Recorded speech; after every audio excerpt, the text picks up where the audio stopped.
Hello नमस्कार दोस्तों, study point 9 YouTube channel पे आप सभी का हार्दिक स्वागत है। देखिए दोस्तों, आज हैं 29 अगस्त और 29 अगस्त के दिन हम पढ़ने जा रहे हैं करंट अफेयर्स, और जो एग्जाम की दृष्टि से वेरी इंपॉर्टेंट क्वेश्चन है उनकी चर्चा करने जा रहे हैं। तो कल की क्लास का हम एक बार वापस क्विक रिवीजन कर लेते हैं कि कल की क्लास का फर्स्ट क्वेश्चन क्या था कि प्रधानमंत्री नरेंद्र मोदी को किस देश ने the great cross of the order of honour पुरस्कार से सम्मानित किया गया है। तो ये पुरस्कार था ग्रीस का। चांद पर चंद्रयान 3 के लैंडिंग पॉइंट का नामकरण क्या कर दिया गया है, तो वो कर दिया गया है शिव शक्ति पॉइंट्स। चंद्रयान 2 के क्रैश पॉइंट को, जिस जगह क्रैश हुआ था उसका क्या नामकरण कर दिया गया है, उसका कर दिया गया है तिरंगा पॉइंट्स। प्रधानमंत्री नरेंद्र मोदी जी ने किस दिन को राष्ट्रीय अंतरिक्ष दिवस के रूप में मनाने की घोषणा की है, तो राष्ट्रीय अंतरिक्ष दिवस के रूप में मनाने की घोषणा की है 23 अगस्त को। अब जो राष्ट्रीय अंतरिक्ष दिवस मनाया जाएगा वो मनाया जाएगा। क्वेश्चन नंबर 5 है, 69वें राष्ट्रीय फिल्म पुरस्कार में किस फीचर फिल्म को सर्वश्रेष्ठ हिंदी फिल्म का अवार्ड मिला है, तो वो है सरदार उधम सिंह। 69वें राष्ट्रीय फिल्म पुरस्कार में राष्ट्रीय एकता पर किस फीचर फिल्म को नरगिस दत्त के द्वारा अवार्ड के रूप में चुना गया, तो वो है द कश्मीर फाइल्स। हाल ही में इन्फोसिस ने किसे अपना ग्लोबल ब्रांड एम्बेसडर बनाया गया है, तो वो है राफेल नाडाल और इगा स्विएटेक। और किस शहर में 2022 के सर्वश्रेष्ठ नेशनल स्मार्ट सिटी अवार्ड 2022 मिला है, तो अब की बार 6 बार मिल चुका है इंदौर को। श्री हनुमान लोक जो मंदिर है उसका उद्घाटन कहाँ पे किया गया है, तो ये किया गया है मध्य प्रदेश। आज है 29 अगस्त 2023 और 29 अगस्त 2023 ने को मेरे साथ पढ़ने जा रहे हैं आप करंट अफेयर्स आज के। ठीक है, टुडे क्लास के अंदर देखते हैं आज का फर्स्ट क्वेश्चन। यदि वीडियो पसंद आया तो वीडियो को लाइक कर दीजिए, दोस्तों के साथ शेयर कर दीजिए और वीडियो को आखिर तक जरूर देखिए। और हमारे Telegram channel daily current affairs study point 9 को अभी तक ज्वाइन नहीं किया है तो उसको ज्वाइन कर लीजिए, जिसका लिंक वीडियो के डिस्क्रिप्शन के अंदर और कमेंट बॉक्स के अंदर पिन किया हुआ मिल जाएगा। हाल ही में किस देश की राजधानी ताइपे में पहला हिंदू मंदिर बनकर तैयार हुआ है, तो ताइपे किस देश की राजधानी है, तो ये है ताइवान की राजधानी ताइपे, जिसके अंदर पहला हिंदू मंदिर बनकर तैयार हुआ है। ये एक चीन को सबसे बड़ा झटका है और उस मंदिर का नाम है सबका मंदिर। क्या नाम है? सबका मंदिर। क्वेश्चन के साथ साथ अब हम ऑप्शन की भी डिटेल से बात कर लेते हैं कि इंडोनेशिया की राजधानी वर्तमान जकार्ता है, लेकिन इसकी थोड़े ही दिनों पहले घोषणा हुई थी न्यू संतारा राजधानी बनने की, लेकिन इसकी राजधानी बनाई गई है बोर्नियो को। किसे बना दिया गया है? बोर्नियो को इसकी राजधानी बना दिया गया है। और आसियान की जो 2023 की समिट हो रही है वो भी कहाँ पे हो रही है? इंडोनेशिया के अंदर हो रही है। अमेरिका की बात करें तो अमेरिका से हम ले लेते हैं स्पेस एक्स। और स्पेस एक्स जो एलन मस्क की कंपनी है, और इसके द्वारा स्टारशिप रॉकेट भी अब की बार लॉन्च किया गया था। ठीक है ना। ऑस्ट्रेलिया से बात करें तो हेरिस पार्क का नाम क्या कर दिया गया है? लिटिल पार्क कर दिया गया है। ताइवान की बात आई है तो ताइवान की राजधानी ताइपे है। ये पहला हिंदू मंदिर है। तो ताइवान की राजधानी ताइपे, मुद्रा नवीन ताइवान डॉलर और राष्ट्रपति है साई इन वेन। ताइवान के इस इकलौते हिंदू मंदिर का नाम है सबका मंदिर। और सबका मंदिर में भगवान शंकर जी, श्री राम और सहित अन्य देवी देवताओं की प्रतिमा भी यहाँ पर प्रतिष्ठित की गई है, जिससे ताइवान में रहने वाले हिंदू समुदाय के लोगों के अंदर खुशी की लहर है। चलो क्वेश्चन नंबर दो नंबर क्वेश्चन है, केंद्र सरकार ने car safety star ranking test के लिए किस प्रोग्राम को शुरू किया है, तो वो किया है BNCAP के द्वारा। जो भारत नेशनल जो क्या नाम है उसका, Bharat new car assessment programme है, इसके तहत इसकी स्थापना की गई है। और अब जो भी सेफ्टी स्टार रैंकिंग दी जाती हैं, बाहर की विदेशी कंपनियां दी जाती थी, लेकिन अब भारत के अंदर भी इसका शुरुआत हो चुकी है। ठीक है, देखो ये IIT जो देखो BHAR जो बाहर हैं 3G, ये OS सिस्टम है जो IIT मद्रास के द्वारा विकसित किया गया है। किसके द्वारा किया गया है? IIT मद्रास के द्वारा विकसित किया गया है। और जो धवन फर्स्ट हैं वो स्वदेशी क्रायोजेनिक इंजन है जो फर्स्ट और गरुड़ के अंदर लगा हुआ है। ठीक है, चलो देखो BNCAP की बात कर लेते हैं, Bharat new car assessment programme. देखो इसके तहत अगस्त 2023 में ये लॉन्च किया गया है नितिन गडकरी के द्वारा। ठीक है, सड़क परिवहन मंत्री जो नितिन गडकरी हैं उनके द्वारा ये लॉन्च किया गया है, और ये 1 अक्टूबर 2023 से लागू किया जाएगा।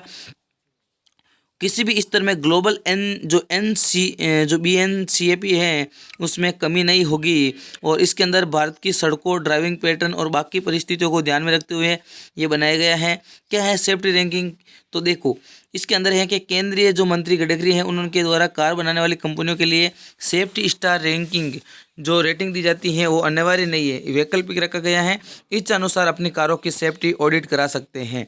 ठीक है, इससे जो 1,000 से ज़्यादा हर दिन मौतें होती हैं एक्सीडेंट से, वो इसके अंदर सुधार के रूप में आएगी। क्वेश्चन नंबर 3 है, भारत जो हाल ही में किस देश ने मुहाजी 10 ड्रोन का उद्घाटन किया है?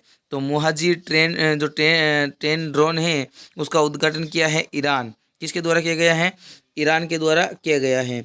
भारत की बात करें तो भारत का अभी हाल ही में क्या लॉन्च हुआ? चंद्रयान 3 लॉन्च हुआ। रूस की बात करें तो चंद्रमा के मिशन लूना 25 अभी लॉन्च हुआ था जो क्रैश हो चुका है, हो गया। और ईरान के द्वारा एक और भी लॉन्च किया गया था जो आप सभी को पता होगा, नूर 2 है वो लॉन्च किया गया था। ठीक है, और तुर्की की तो अपने फर्स्ट क्वेश्चन में ही बात कर ली थी। देखो ईरान के मुहाजिर जो ट्रेन ड्रोन उद्घाटन किया था इजराइल तक वार करने के अंदर ये सक्षम है। ये ड्रोन 24 घंटे तक लगातार उड़ान भरने में भी सक्षम है। और इस ड्रोन की रेंज है जो 2000 किलोमीटर है और 210 किलोमीटर प्रति घंटे की रफ्तार से ये उड़ सकता है। ईरान की बात करें, राजधानी तेहरान, मुद्रा रियाल, राष्ट्रपति इब्राहिम रईसी। ठीक है, टू क्लास के अंदर क्वेश्चन नंबर 4 देख लेते हैं। किस संस्थान ने स्वदेशी हवा से हवा में मार करने वाली मिसाइल अस्त्र विकसित की है? तो ये किसके द्वारा विकसित की गई है? तो ये की गई है DRDO के द्वारा। DRDO defence research development organisation, जिसका मुख्यालय नई दिल्ली के अंदर है। इसरो जो हमारे अंतरिक्ष के अंदर सैटेलाइट लॉन्च करता है, इसरो जिसका मुख्यालय बेंगलुरु के अंदर है, इसके अध्यक्ष के सिवान हैं, जिन्होंने अभी चंद्रयान 3 भी लॉन्च किया था। HAL जो हिंदुस्तान एरोनॉटिक्स लिमिटेड जो बेंगलुरु के अंदर स्थापित की गई है और इसकी सबसे बड़ी इकाई बेंगलुरु के अंदर है। ठीक है, गरुड़ एरोस्पेस भी ये HAL के तहत ही आती है। अस्त्र आप देख सकते हो जिसकी रेंज 5556 किलोमीटर प्रति घंटा स्पीड है और ये 160 किलोमीटर प्रति घंटे की दूरी से हमला करने में भी सक्षम है। ठीक है, देखो एक्सप्लेन की बात कर लेते हैं तो DRDO की मुख्यालय स्थापना 1958 के अंदर मुख्यालय दिल्ली के अंदर अध्यक्ष है जो समीर कामत हैं और ये 20,000 फीट की ऊंचाई तक विमान से इस मिसाइल प्रक्षेपण का सफलतापूर्वक परीक्षण किया जा सकता है। अस्त्र इसकी मिसाइल की गोवा के तट से दूर टेक्साल के हल्के लड़ाकू विमान जो LCA हैं उनके द्वारा ये परीक्षण किया गया। क्वेश्चन नंबर 5, 25वें राजीव गांधी राष्ट्रीय सद्भावना पुरस्कार 2020-21 से किससे सम्मानित किया गया है? तो ये किया गया है वनस्थली विद्यापीठ, जो कहाँ पे है? जो राजस्थान के अंदर है। वनस्थली विद्यापीठ, उसको राजीव गांधी राष्ट्रीय सद्भावना पुरस्कार 2020-21 से सम्मानित किया गया है। देखो राजस्थान की बात आई है तो राजस्थान ने अभी हाल ही में राइट टू हेल्थ बिल लेके भारत का एकमात्र राज्य है जिसने लेके आए राइट टू हेल्थ। और गीता प्रेस गोरखपुर की बात आई है तो गांधी शांति पुरस्कार किसे दिया गया है? तो गीता प्रेस गोरखपुर को दिया गया है। PM नरेंद्र मोदी जी को इनको वर्तमान में बाल गंगाधर तिलक जो महाराष्ट्र का सर्वोच्च सम्मान है महाराष्ट्र का सर्वोच्च सम्मान बाल गंगाधर तिलक से नवाजा गया है। चलो आगे देख लेते हैं इसकी डिटेल्स। राजस्थान में स्थित महिलाओं के लिए आवासीय शैक्षणिक संस्थान वनस्थली विद्यापीठ 25वां राजीव गांधी राष्ट्रीय सद्भावना पुरस्कार प्रदान किया गया है।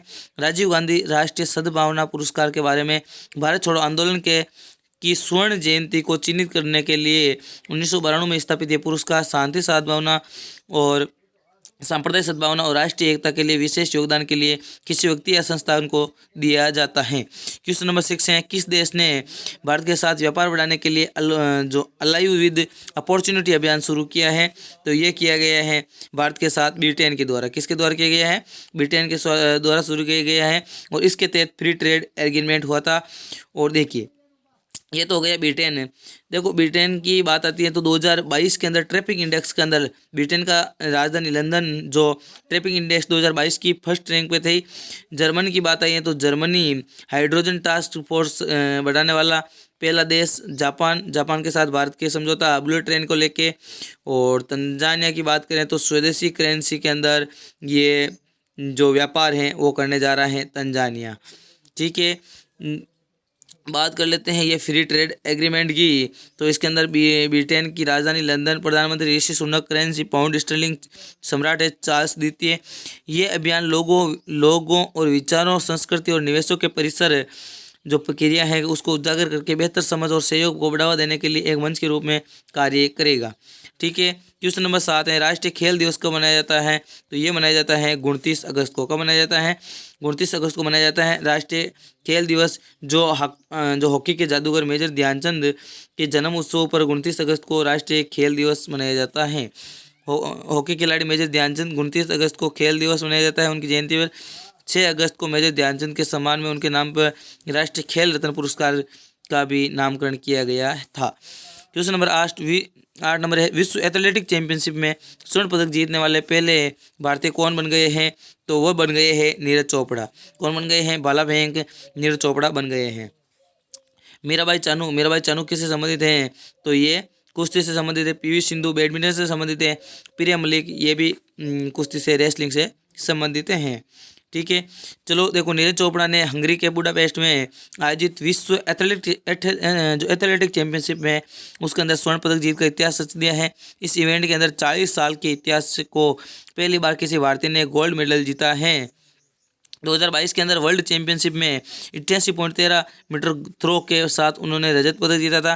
2021 के अंदर टोक्यो ओलंपिक्स में गोल्ड मेडल जीता था। 2018 के कॉमनवेल्थ गेम्स में और एशियन गेम्स में उन्होंने देश के लिए गोल्ड मेडल जीता था। 2016 के अंदर अंडर 20 वर्ल्ड कप 2023 जो 2016 के अंदर अंडर 20 वर्ल्ड कप हुआ था उसके अंदर नीरज चोपड़ा जी ने गोल्ड मेडल जीता था भाला फेंक के अंदर। ठीक है, क्वेश्चन नंबर 9, हाल ही में किसने अपना नया फैशन स्टोर यूस्टा, कौन सा यूस्टा लॉन्च किया है? तो ये किया है रिलायंस इंस्टीट्यूट ने। किसने ये किया है? रिलायंस के द्वारा यूस्टा जो फैशन स्टोर है वो लॉन्च कर दिया गया है। रिलायंस के मालिक मुकेश अंबानी, संस्थापक धीरूभाई अंबानी और स्थापना इसकी हुई थी 1958 के अंदर महाराष्ट्र के अंदर और वर्तमान में मुख्यालय है इसका मुंबई के अंदर।